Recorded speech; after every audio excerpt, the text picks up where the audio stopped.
Retornando nesse terceiro bloco, viu? Eu falei que era rápido, né? E deu uma entrevista legal, você viu, né? Uhum. Então vamos ver. Eu quero saber de você.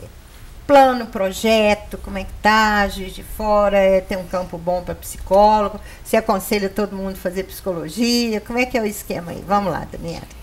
Juiz de Fora é uma cidade que tem bastante campo, sim. É importante buscar um nicho de mercado específico dentro da psicologia. Uhum. Por exemplo, eu trabalho muito com as avaliações. Especializar também, né? Sim, porque se claro. não tiver especialização, não tem como. Fica meio voado, né? Sim.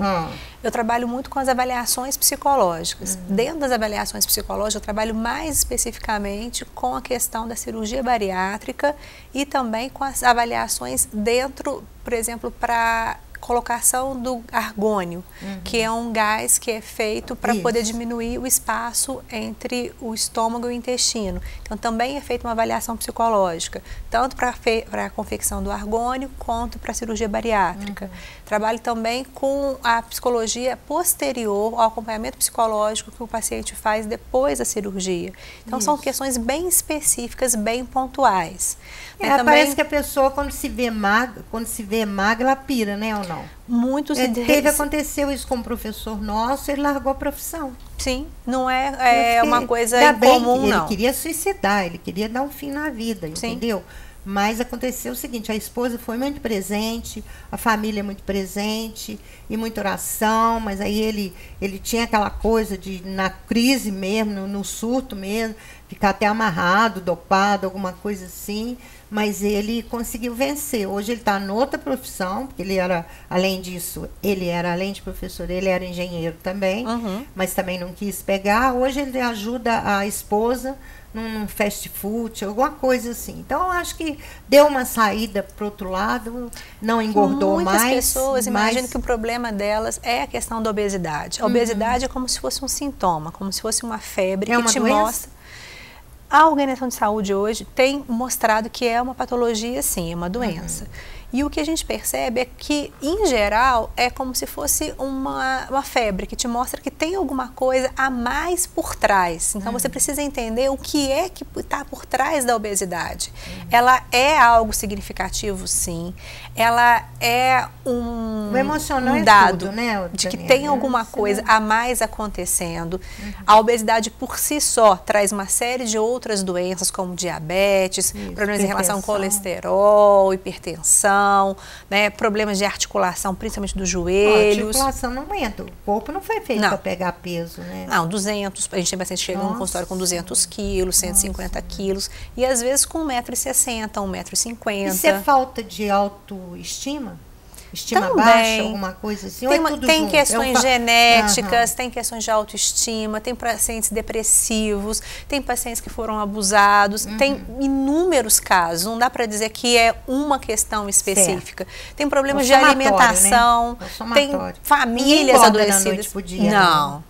Mas engraçado é o seguinte, a pessoa vai engordando. Eu, por exemplo, sou assim, eu fico de olho em mim.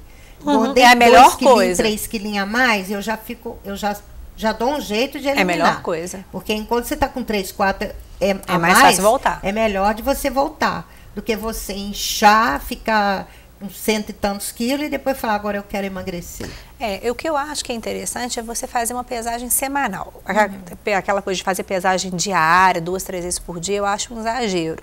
Uma vez por semana, a minha indicação seria na segunda-feira pela manhã, que você percebe se houve algum excesso no final de semana, o que aconteceu, se você está, de repente, retendo muito líquido, alguma coisa assim, e até mesmo se foi um churrasco, uma feijoada, uma alimentação exagerada, de um final de semana prolongado, alguma coisa assim, eu acho que é válido. Até porque, às vezes, durante a semana a gente vai pesar à noite, está retendo líquido, alguma coisa. Então, segunda-feira de manhã eu acho uma boa ideia, para você ter essa percepção e até não se assustar. Demorei, às vezes, 6 meses para poder pesar e cheguei lá, estou com 6 quilos a mais, 10 quilos a mais. Então, toda semana eu acho que é interessante para ter um controle.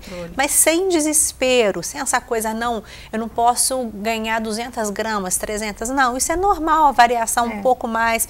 No inverno a gente come comidas um pouco mais calóricas. O exercício físico ajuda muito, né? Com certeza. Até para poder prevenir as questões relativas à depressão. Quando a gente faz atividade física prazerosa, a gente produz dopamina e serotonina, que são substâncias que nos dão a sensação de bem-estar, de serenidade. Alegria, né? nos dão mais ânimo, mais disposição, nos deixam mais felizes de fato. Então é importante a atividade física, não só para manter a questão do peso, para deixar a gente também mais disposto, mais animado, mais feliz. Isso é muito importante. A gente às vezes vê uma pessoa muito gorda ou que está engordando assim, a gente fica preocupado, né? Porque em geral tem um componente depressivo, sim. A pessoa não está feliz. Também faz consultório. Sim. Tá, clínica, tanto para avaliação quanto para a questão do acompanhamento depois da cirurgia. Esse aí eu acho que é mais importante. O que é mais importante? Ou todos os dois são importantes, mas deve ter um que tem mais um significado maior. Seria antes ou depois da cirurgia? Não tem como operar sem avaliação psicológica. Sim. Então, assim, isso é muito importante porque você precisa do documento. Mas, assim, você pode, de repente, procurar um psiquiatra, ele pode te dar essa avaliação. Certo. Mas o acompanhamento posterior é o mais importante, que é quando as pessoas realmente têm dificuldades, como você citou, o exemplo que você conhece. Isso. É um momento que pode ser que a pessoa tenha um outro gatilho de uma outra compulsão, que pode ser pela bebida, que pode ser pelos jogos, o cigarro, as compras, que são muito comuns também, o sexo numa compulsão. Então, é muito importante o acompanhamento. Às vezes o paciente acha que a gente está falando isso por uma questão corporativista, faz terapia depois, mas não precisa ser comigo. Pode ser numa clínica social, se é um paciente do SUS, mas não deixe de ter acompanhamento. Né? A falta de acompanhamento traz, né, uma desorganização muito grande. Aquelas associações do AA, por exemplo, os alcoólatras anônimos, essas associações assim ajudam muito, né? Sim.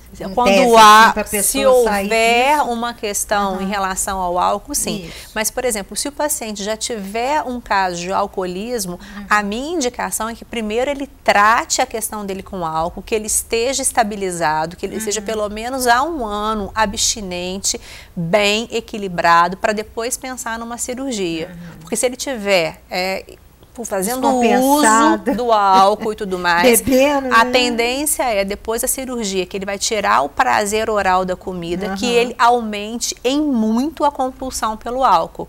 E aí ele não vai ter qualidade nenhuma de vida. Compensatória. Seu consultório onde é? No edifício Estela Central, 12º andar, sala 1212. Ok. E qualquer um que tiver dúvida pode procurar lá? Claro. Tudo bem. Então tá jóia. Aqui, eu queria te agradecer. Nosso tempo já está acabando. Queria te agradecer aí de você ter vindo, fazendo um sacrifício. Não, tá uma delícia. Trazer, tá com, né? Nossa, vai ganhar todos os presentes e mais alguns. Mas então a gente fica nessa aí, né? Com certeza. Não, mas uma pausa na tarde, né? Para poder conversar um pouquinho. Amém, muito né? gostoso. Amém, né? Amém, com certeza. É isso aí. Tudo de bom para você. Obrigada, beijo no teu coração e muito obrigada. Obrigada, tá? Obrigada mesmo. Você também, tá, Pedro? Muito obrigado. Você ganhou nota 10, tá? Beleza. Agradece, vai ganhar todos os prêmios, com certeza, tá bom?